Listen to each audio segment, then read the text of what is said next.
What's up? This is Ellery Ong, and today I'm here with Rob Moore. Rob Moore is an entrepreneur, investor, author of 17 Amazon and Audible bestsellers, prolific podcaster, two-time public speaking world record holder, and the founder of the Rob Moore Foundation. How are you doing, Rob? How's your day?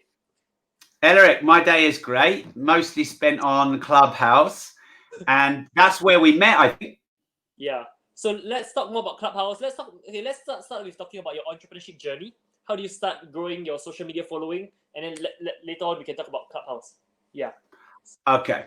So my entrepreneurial journey started when I was 6 years old, Ellery, where my dad taught me to work. In his pub, he would get me putting the bottles back on the shelf and going down the cellar and filling up all of the drinks and cleaning the bar. He would get me counting the money from the till, from the take before. The night before, he'd get me emptying the pool tables and the fruit machines and the pinball machines and counting all the money. And I loved it. And I loved working from a very young age. And I used to go down to the local pound shop and buy the pictures of the Ferrari, the Lamborghini, the Porsche, the Corvette. And I just wanted to be like my dad. And from the age of 17 to 25, I actually worked a lot, evenings and weekends. I'd iron for my mum at 20 pence an item. I'd do cleaning jobs. I'd do any job to, always have extra money. And I loved it. I loved it more than school, to be honest. But age of sort of 16, got serious with exams, did A-levels in university, but didn't know what I wanted to do. So I got a bit lost. And I ended up working in my dad's pub just to tide myself by until I found a career.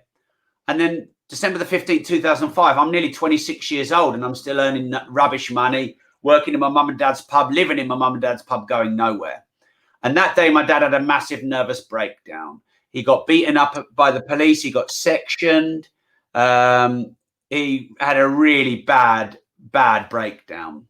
And ever since then, we've been trying to keep my dad well and sane. And we've had a really up and down journey. So that was a bad day for me.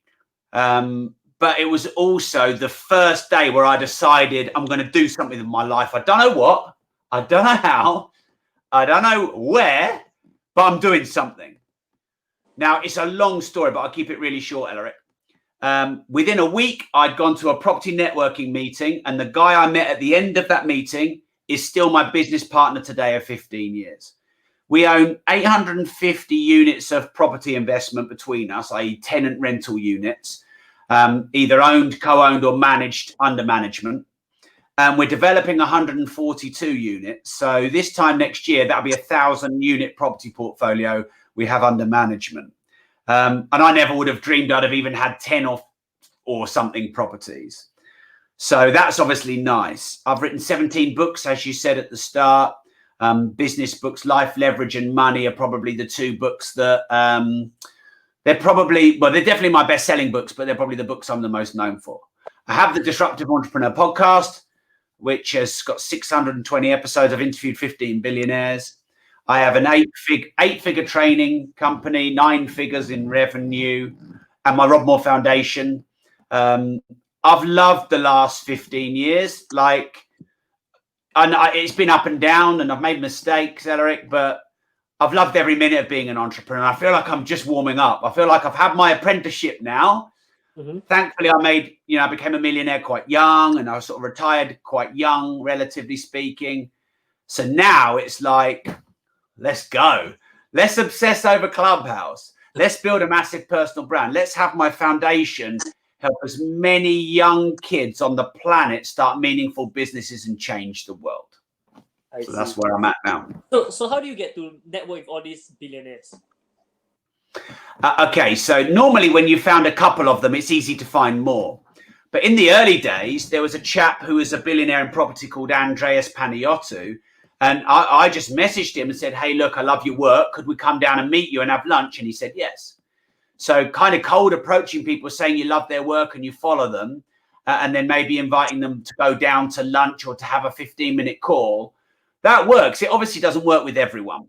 Nowadays, a smart play is to go on their social media, follow them, comment a lot, get noticed by them, and then DM them because then they've seen you. Yeah. So that works. Also, I donated money to the foundations of some billionaires that I maybe wanted to spend some time with. And then once you've done a few, it becomes easier to get more. But look, I only say billionaires because it's easier than listing the 150 guests I've had on my podcast. Celebrities, really successful people in their own right. David Goggins, Jordan Peterson, sort of big people. I love meeting people. I love meeting interesting people. So I'll always find a way to get in the door, Elaric. I see. And how has networking with them helped you in your business? Well, networking with people more successful than me pulls me up to their level. Like, you don't know what you don't know. You've never been where you've never been. So you want to find someone who's been there and got the money and got the t-shirt and made the mistakes. So they save your mistakes. They make you more money. They give you support and guidance. They lift you up when you're down. They guide you tactically to do the right things. So yeah, in every way, they increase your confidence. They can introduce you to other people who are very well connected. Being well connected opens a lot of doors and solves most of your business problems. So I run my own training business as well, but of course not to the level that you've built it. So how do you scale it to the 8-figure or 9-figure level? What, from a 6 or a 7-figure to 8 or 9-figure? Right now I'm at 7, yeah. So okay. I started from 0, and then I did about $1 million in 18 months. My first 18 months in business, I got about 1,300 paid clients here. But I'm looking to scale internationally. Like, most of my clients right now are in Singapore. So I'm thinking, how can I scale internationally and build something as big as how you've built it? So there's 2 questions there. How do you go from a 6 to a 7-figure business? A 7 to an 8-figure business, and how do you scale internationally? So I'm not yet fully international. So I'll tell you what I'm going to do and what I've learned from people who are international. Although that being said, I've got listeners in 244 countries on my podcast. Clubhouse has got me more connected internationally than I ever have. That's how we met. And I know we're talking about that later. That's going to be the sweet part of the interview. That's the only thing all of us want to talk about right now. But really, the best way to grow globally and internationally, the quickest is through collaborations, connections, and partnerships. Really, business at scale is about distribution channels, whether they're social media channels or, whether they're supply chain channels or e-commerce channels or shipping channels or air channels. That's their distribution networks. So to go from local to national to global, you need increased speed and volume of distribution. So depending on your business, Elaric, and then everyone watching, depends on what you do. If you have an information business like me, where I have a training company that does real estate and business and social media, well, that's pretty easy to scale globally because it's information, whereas real estate would be much harder, for example. So you look for connections, collaborations, promoters, partners, people who can offer your product to their community. Like, let's say they have 100,000 people in their community. You do a joint venture with them. You've got 100,000 new customers, just like that. So my expansion into the US and globally, definitely looking to come to your part of the world, Elaric, will be about forging partnerships. So, I will, for example, probably get a lot more listeners from Singapore now. That's where you're based, and your listenership will be a different demographic to mine.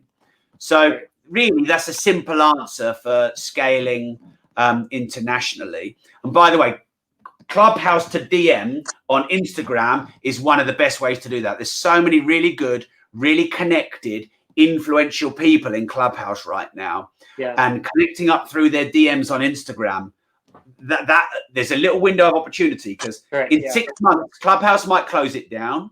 They might have their own DM feature, and that's not going to work anymore. So it's very topical. Next question, how do you go from a 7 to an 8-figure business? For me, that's all about sales and marketing. So whatever capacity you're at selling at a 7-figure, you need to break through that. So if you've got 1 salesperson, you might need 10. If you're spending 50 grand a month on marketing, you might need to spend 200 grand a month on marketing. If you have staff but no managers, you might need an operations manager or an MD. So whatever's working in your sales and marketing, you just simply need to scale that by 10. To go from 1 million to 10 million, often people are looking to do stuff that's really different. But you can get funnels and verticals and webinars and Facebook ads. You can automate these so that they're somewhat scalable. So I was in a Clubhouse room and a guy, he reckoned he was making 22% net profit on a 7-figure business and he wanted to scale. So he was like, I'm looking for external investment.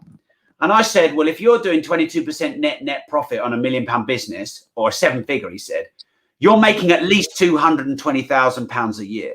And if you're not reinvesting at least half of that back into marketing to grow, then you're missing a great opportunity. So reinvesting profit back into growth, getting the management level in so you can. So like if you're managing a salesperson, Elric, if you can get a sales manager, they can manage 10 salespeople. And you've gone from you managing one salesperson to having 10 plus a manager. So there's some tips there. Sounds good. Yeah. So like for me, what I strength conversions, like my automates, like the industry average is like 5 to 10%, but my automated webinars are doing appointments at like 20 to 25% for myself and my clients. So so the way to scale would definitely be to hire more salespeople and also to get more clients and then just help them to do the webinar. Yeah, so I see. Yeah, spend more on your leads, get more people going through your funnels. Maybe set up another product. You could go from 1 million to 10 million by having £1 million product a year to 10 million pound products a year. There's quite a lot of ways to scale from 7 to 8 figures. So what was the path that you chose? Oh man, when was I a 7-figure business? So 6 years ago, we've got to go back, something like that, 6 or 7 years ago. I didn't really know I was that strategic about it, Elric. I'd like to say, yeah, I was really smart and had this plan to go from 7 to 8 figures and I executed it perfectly. I'm quite a chaotic entrepreneur. I make a load of mess and my team clear it up. Definitely having the courage to ever increasingly spend more on marketing. So we spend 250, sometimes 350,000 pounds a month on Facebook and YouTube ads. Whereas 6 years ago, that would have been 20, 30 grand a month. Now you don't, 10x that spend overnight, but incrementally increasing your lead acquisition. Yeah. Now, in your world and my world, Elric, the person who can pay the most for the lead or the customer and buy the most of them is going to win the game. So don't be scared to take some of your profit margin and put it back in. So that was one way we did. Also building the team, like I said, we went from me and my business partner and 7 or 8 staff that we managed. We got an MD in, and then she built a sales team and a bookings team. So the sales team do the business management, the high ticket items, and the bookings team do the 60, 70, 80 calls a day, booking people onto events or webinars. And we've got 2 teams of, there can sometimes be 10 or 12 in each team for, with COVID and furlough, that may be a little bit less now. So building the team and increasing the volume of sales through having more people, and then partnerships. So really, to answer your question, Elric, I did everything I told you. I see. So the first kind of partnerships that you did were with affiliates, because like for me, I grew my business a lot by affiliates as well. Like when I first started conducting seminars, I worked with one affiliate, just one guy alone. I paid him over $200,000 in commissions in a year. Yeah, just 2019 alone. But right now I'm running my own Facebook ads. Spending about $15,000 to $30,000 a month and looking to scale that further. Yeah, I'd probably try and bump that up by about 10% a month, roughly. If you bang the Facebook ads costs up, they'll penalize your conversion. They're smart. But if you just incrementally creep that up weekly or monthly, maybe 5-10% at a time, your conversion won't get really hit. Also, YouTube ads, Google ads, Amazon ads, LinkedIn ads, Instagram ads, Twitter ads. There's so many more ad platforms. That's another way you could grow from 7 to 8 figures on more ad platforms. Are you doing all those platforms you mentioned as well? Hell yeah, Elric. All right. So the answer is yes, but okay. Twitter and LinkedIn are very new for us. Like we've only just started those. No, we've done LinkedIn for a while, but it's not been that good. But they've changed their algorithm and it's going to be better for ads now. But YouTube ads are actually our highest volume and best quality. So the order of size and quality is YouTube, Facebook, Google. Amazon's different because we sell books, not products on Amazon. But we do Amazon ads to sell our books.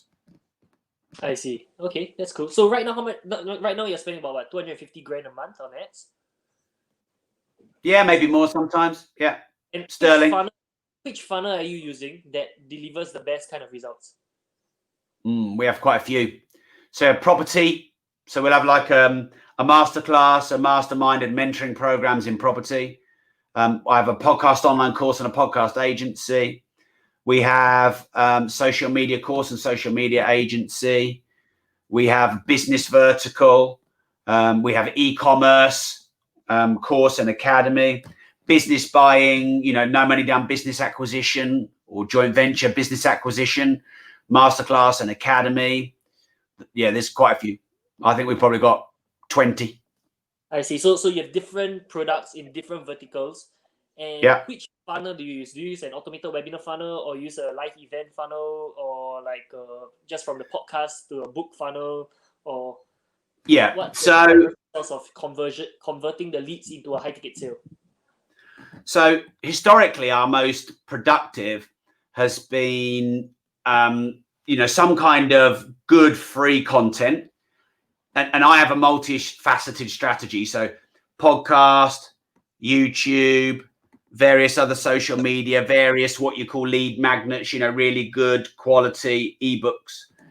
Then they would either come through buying a book or going on a webinar. And then they would come to a seminar, an event. It would be fairly low cost. It would be between 1 and 3 days long. And then from there, they would do a 3-day masterclass, and then they would do a year-long academy. Now, when the lockdown happened, obviously we couldn't do all the live events. So we put that all online. So we have online courses and online masterminds. We don't really do that many automated webinars because we're building a community. And so we like to do them live, but I have many trainers who do all these verticals. So we do most of our webinars live just because we want to create that personal community feel rather than the more robotic effect. So when you do the 3-day masterclass, how do you seed the upsell such that you can sell a high ticket? And like, what's your highest ticket offer? And like, how do you seed the upsell throughout the 3 days? Okay, so our highest ticket offer is £40,000 for mentoring with me. Okay. Our next highest ticket is £25,000, which is a mastermind with me and my business partner. And then we have various academies from sort of £5,000 to £15,000. When I look at our top 150 clients who might have invested tens of thousands of pounds, now they don't do this overnight, by the way. They often take time, and I like them to be nurtured. I'd rather they come to me nurtured and ready rather than me have to sell them. I don't really like, that too much, if at all possible. Hey, look, I don't mind selling. Every entrepreneur's got to sell. But so the podcast, the audio books, the books, they build the trust, the rapport, the connection. A bit like, all the time I'm spending on Clubhouse doing all the answers, building the trust and the connection. So when people get to me or an event, then they're usually pretty warm anyway, Elaric. But obviously, when you have education, there's one main flaw with education: implementation. Yeah. Like, to know and not to do is not to know.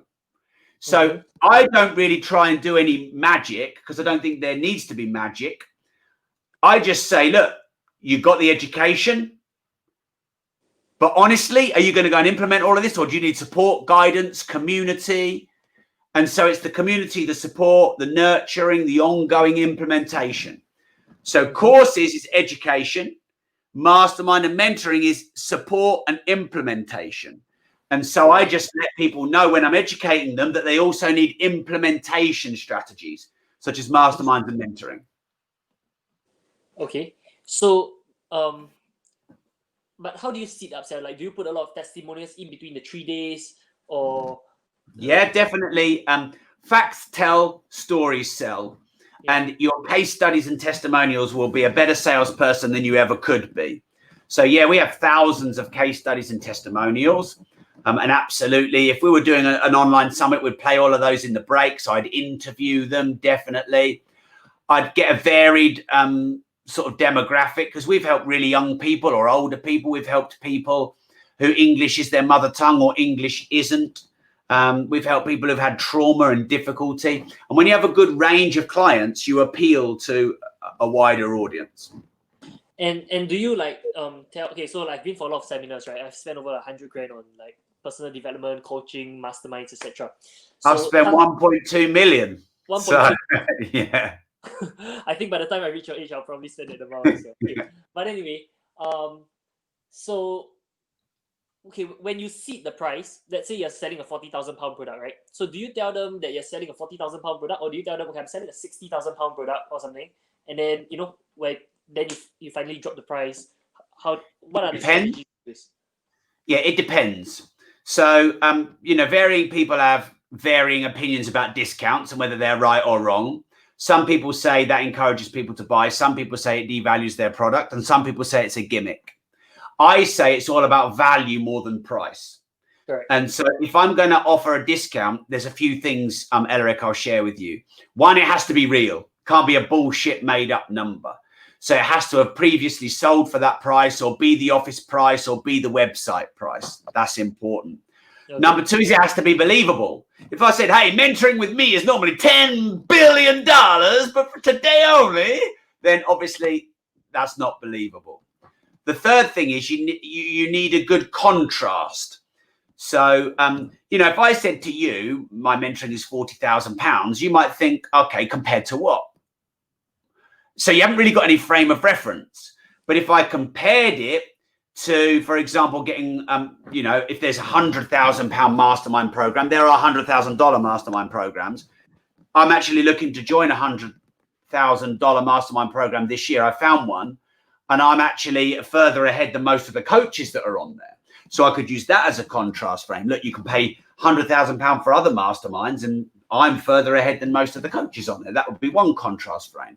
You could do a conditional discount. So when I give discounts, they have to be conditional. I want a testimonial off you, or you've got to do it, in the next 15 minutes, or I'll give you bonuses instead of dropping the price. So instead of saying it's 60 grand, but I'll give it to you for 40, you could say it's 40 grand plus I'll give you my mobile number, and you can WhatsApp me day or night, 365 all year with any problems and challenges you've got. So instead of dropping the price, you can add the value on top. Got it. Sounds good. And okay, so during the live event, do you sell the offer from stage, or do you bring them to a one-to-one setting to sell? Both. Depends on what it is. If it's kind of like a £2,000 or under, it's easy to sell from a webinar, from the stage, or easier. It's possible. Yeah. One to many, basically. There's one-to-one or one-to-many. Correct. So if it's £2,000 or under, it can be sold one-to-many, and it's probably overkill to do the one-to-one consultation. Whereas if it's 5 grand, 10 grand, 20 grand, 50 grand, I think it needs to be a one-to-one consultation. It needs to be a consultative sell. So you normally do a one-to-one. Have you ever sold a £40,000 program from the stage before?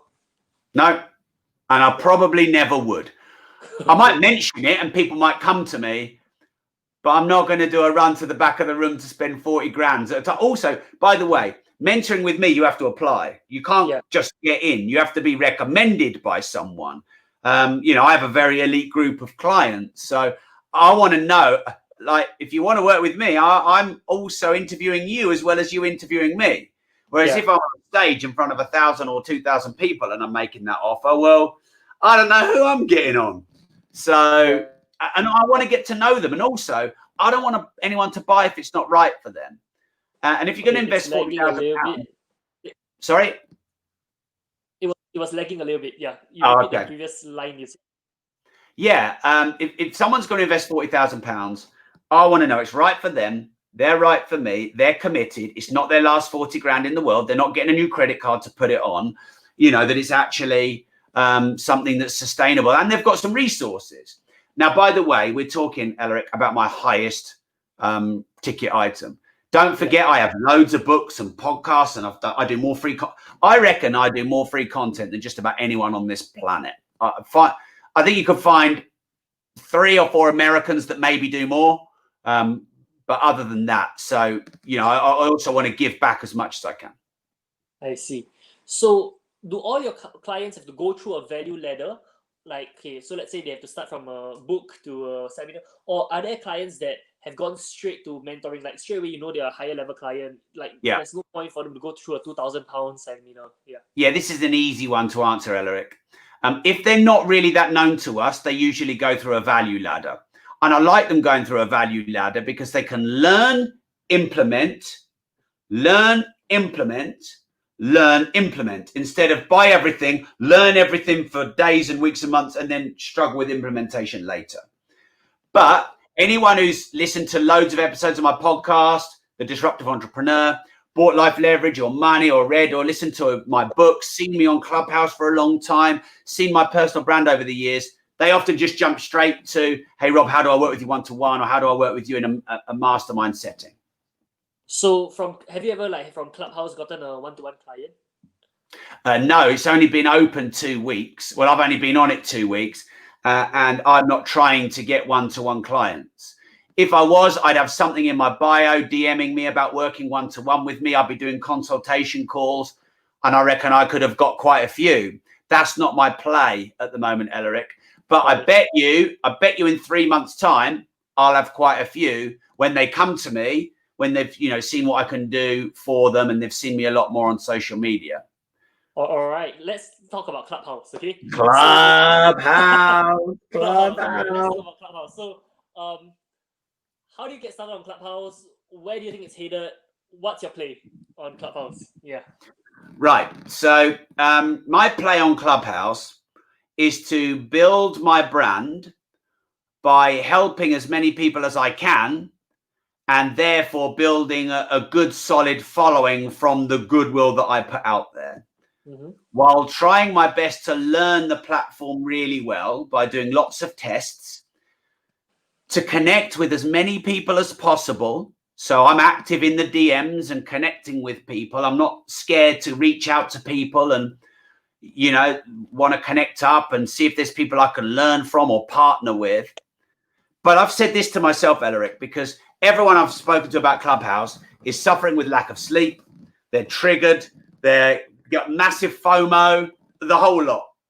So I've said to myself, I need to justify the investment of time if Clubhouse died tomorrow.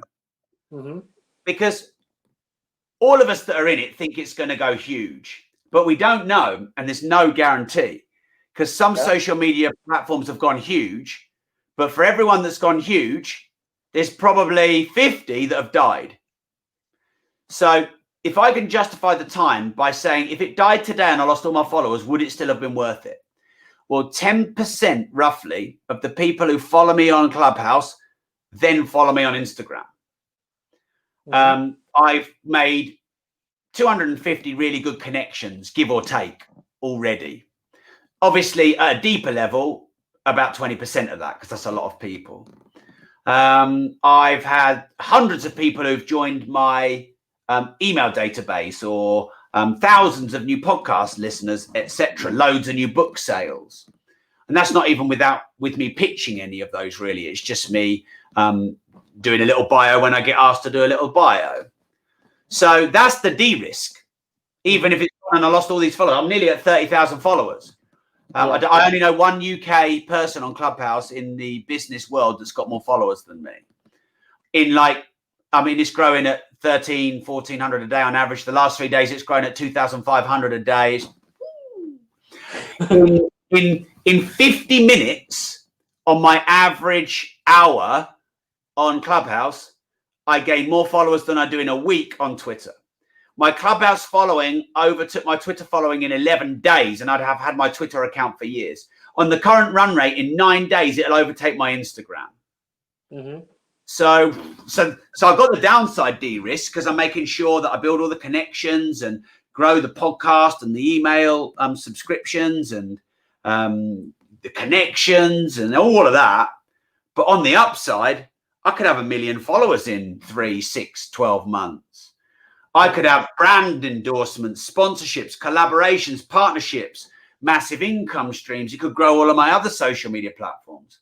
And I haven't even talked about what I've learned yet on Clubhouse, because I've been given a lot of time giving, as you know. I've also learned a lot.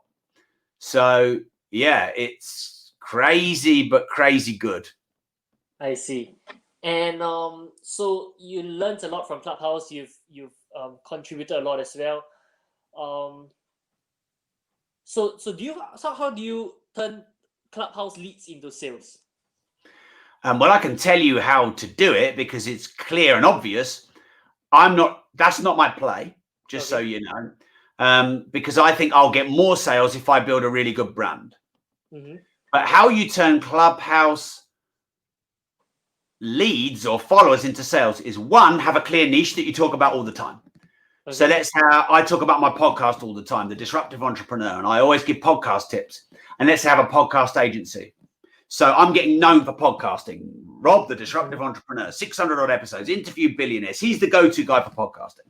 That's the first thing you've got to do. Now, I don't do that. I talk about business and entrepreneurship and everything because that's my brand. I've got a different play. Okay. But that's the first thing you do. The next thing you do is you have a call to action in your bio right near the top. Like, DM me on Instagram for my 11 ways to monetize a podcast in 30 days. And then people DM you on Instagram, and then you send them to a landing page with that 11 ways to monetize a podcast within 30 days. Then you build a nurture sequence. Then you do an online webinar to teach them about podcasting, and then you sell them into your podcast agency. So that's how you turn followers into clients on Clubhouse. And people say they're doing that, and they're doing 6 figures on it. They've done 6 figures in sales. I don't know. That's not my play. I see. Yeah, for me, I use Clubhouse to. I'm not really a speaker on Clubhouse yet. I'm using it mainly to network with. I think what Clubhouse gives is accessibility. Like top entrepreneurs like Grant Cardone, Gary Vee, being inside rooms that, like if Rob like Moore. they wouldn't. Sorry, and Rob Moore. Right, and like being in rooms that they are not.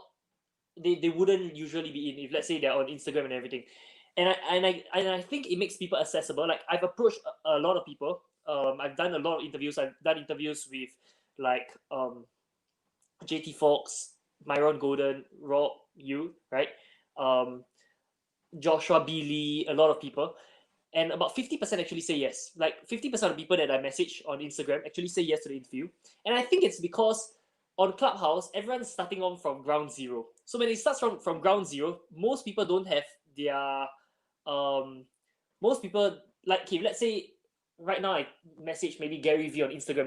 There's no way, because he has so many followers and everything. He probably wouldn't even bother. But with Clubhouse, like when a new entrepreneur goes into that space, I think it creates the accessibility. Yeah. So okay, one question is, how should I leverage on all these interviews that I've done? Okay. With all these 9-figure entrepreneurs, 8-figure entrepreneurs, and okay, number one, I definitely have the connection and build the rapport and everything with them. But how should I, if you were in my shoes, how will you maximize on this branding by association? And yeah.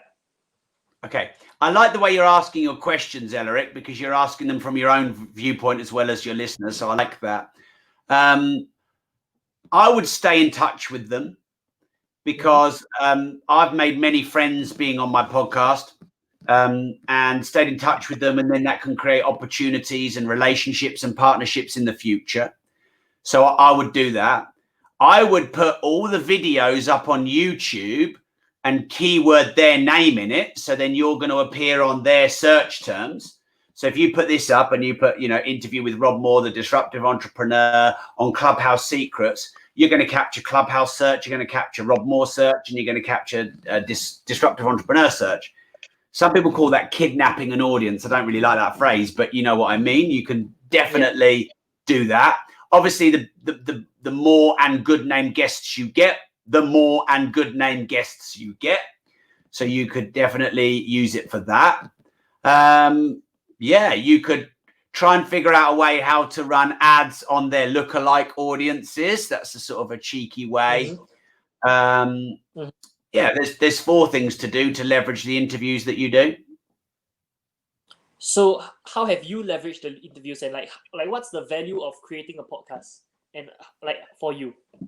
Okay, the value of creating a podcast is you have hundreds of thousands or millions of listeners, and therefore you can run ads, sponsorships, you can have trickle down revenue, you can do endorsements, you can offer affiliate products, You can run events, you can launch books and all those things from your podcast.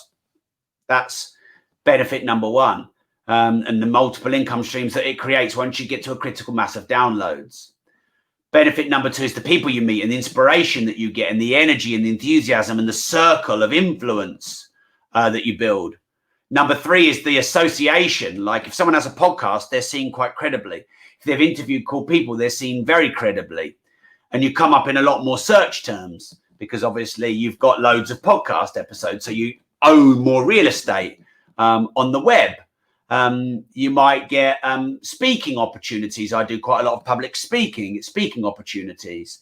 So yeah, I mean, that's about 5 or 6 ways there. So my podcast, Elaric, my podcast has made me many millions of pounds, and I've only ever run one sponsorship offer with Blinkist, which went over 11 episodes, I think. But my podcast has generated millions of pounds. The next thing you can do, if you've got a funnel, like you said, if you've got an architecture, a vertical, a value ladder, you can send your podcast listeners through your value ladder. I see. So if let's say I'm just starting out on Clubhouse and I've never spoken on Clubhouse before, but of course in real life I've done hundreds of seminars. How can I get a foot in the door or open the opportunity of being a Clubhouse moderator or speaker? Okay, so I would definitely start your own rooms, Elaric. Okay. I would definitely DM as many mods as you can and introduce yourself. Say that you run rooms. Do they want to be invited to them, or if they're ever in your rooms, make sure they let you know and you'll bring them up as a moderator. You can go in as many rooms as you can on the stage, and you can go and ask a question. And if it's a really good question, often people will moderate you, or you can ask a question and then DM them after, say, "I just asked this question," and start a dialogue. And once you get moderated in 1 or 2 or 3 rooms, then you can start. It's quite easy to get moderator in the small rooms. Then this builds like a virtuous cycle of getting moderated in more and more and more rooms. And I know people on Clubhouse who don't really have a backstory, haven't really made any money as such, but are moderating loads of groups and building big followings on Clubhouse, also known as Crack House. How many hours a day do you spend? I'm trying to ration it to about 3 to 4 hours active. 3 to 4 hours active usually means at least an extra 1 to 2 hours passive.